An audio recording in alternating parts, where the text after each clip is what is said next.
Now we go back to the get ready. And in the get ready, we came up with a conjecture for what we thought might be the case. We thought that if we added together this series of fractions, we would get this result.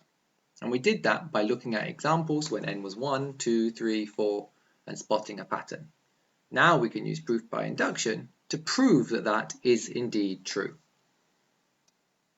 So, step 1 is when n is equal to 1.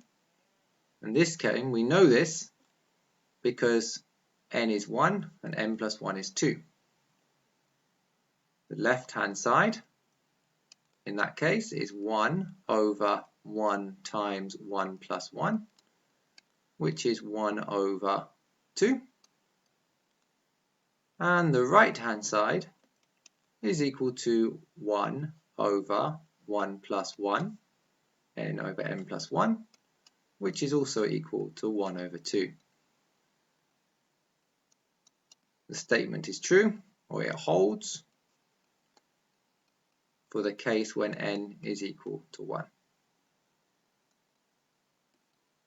Step 2 is the assumption when n is equal to k. When n is equal to k, we're going to assume that 1 over 1 times 2 plus 1 over, we scroll back up so we can actually see what the question was saying, 2 times 3 plus 1 over 3 times 4, all the way up to 1 over k times k plus 1 is equal to k over k plus 1. So that is what we're assuming this time. Step 3 is when n is equal to k plus 1, the inductive step.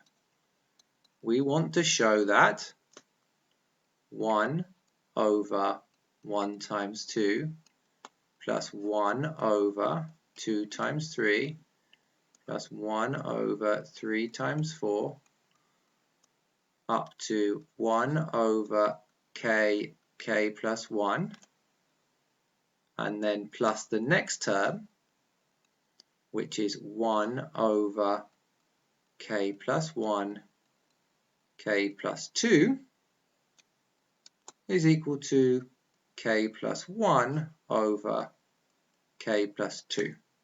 So that is what we want to show. Now the left-hand side of that is equal to, well, this pink thing is the assumption.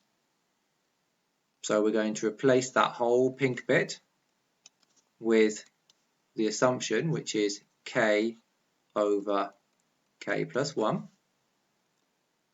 And then on the end of that, we still have this thing here, which is 1 over k plus 1 times k plus 2. Well, this is an algebraic fraction. So to add these algebraic fractions, we need to get this common denominator. So this is going to be k times k plus 2 over k plus 1 times k plus 2 plus 1 over k plus 1 times k plus 2.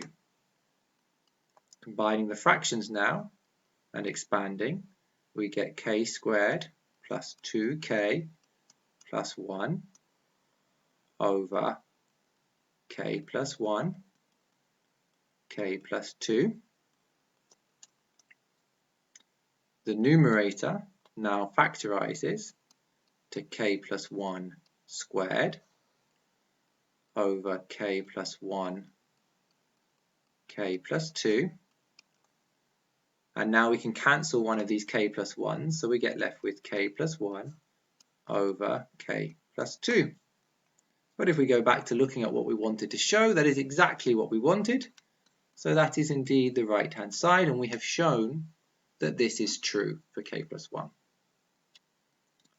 Final step, as always, is our conclusion, now that we have completed that. And the conclusion states that, as always,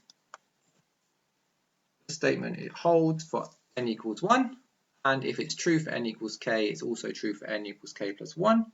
So by mathematical induction, it is true for all values of n. And we have now proven that conjecture that we made in the get ready to this lesson.